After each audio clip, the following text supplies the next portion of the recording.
For today's video, naghiwa nga ako dito ng kamatis na pampakinis ng kutis. Isinunod ko na nga rin dito ang luya para sa mga taong hindi pa nakakalaya. Isinunod ko na rin dito ang sibuyas na lagi nagpapaluha sa atin sa tuwing tayo ay nagluluto. Isinunod ko na rin dito ang sili para sa mga taong hindi pinili. At isinunod ko na nga rin dito hiwain itong saging. Pagkatapos ko mahiwa lahat, ay naisipan ko na rin magprito ng saba.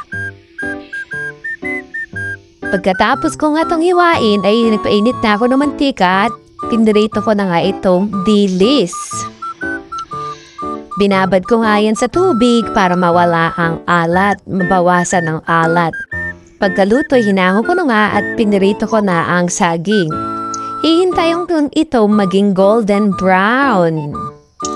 Yan, mas marami daw potassium ang saging na saba. At ayan na nga't nakaluto na nga ako ng saging. Ngayon naman, magsisimula na akong maggisa. Hinulog ko na nga dyan ang luya.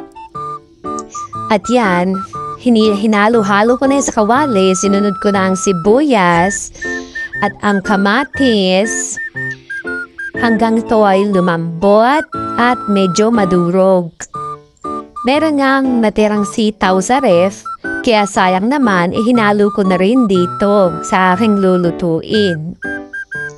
Pagkaraan yan na maluto ang kamatis at sitaw, ay naglagay na nga ako dyan ng paminta, betsin, asukal, at sili, oyster sauce.